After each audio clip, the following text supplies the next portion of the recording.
Hello everyone, ఈరోజు నేను మీకు టేస్టీ ఫుడ్ చూపించబోతున్నాను. కాబూలీ చనా విత్ పూరి చపాతి. మరి హెల్దీగా ఎలా చేసుకోవాలో చూసేద్దామా. ముందుగా ఆనియన్ని మిక్సీలో వేసి పేస్ట్ చేసుకోవాలి.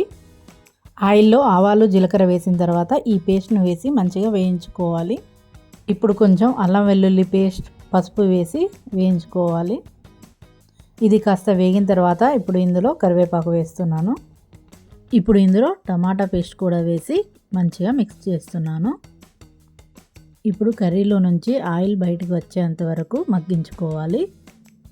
ఇప్పుడు ఇందులో ఉప్పు, కారం, ధనియా పొడి వేసి కలుపుకోవాలి. మూత పెట్టుకొని చిన్న మంట మీద ఉడికించుకోవాలి. ఇప్పుడు ఉడికిన తెల్ల శనగల్ని ఇందులో యాడ్ చేస్తున్నాను.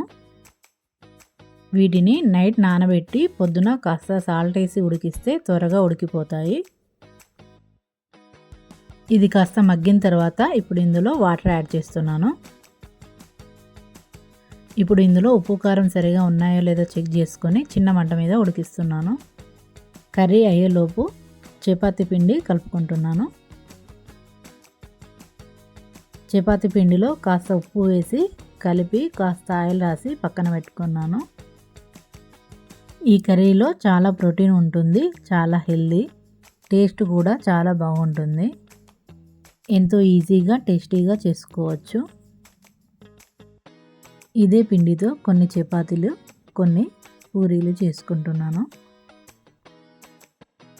ఈ విధంగా చేసుకుంటే ఎంతో ఈజీగా టేస్టీగా ఉంటుంది.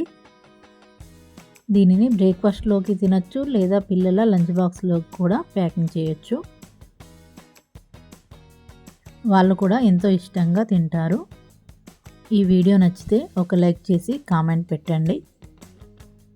మరిన్ని ఇలాంటి వీడియోస్ కోసం ఛానల్ని ఫాలో అవ్వండి.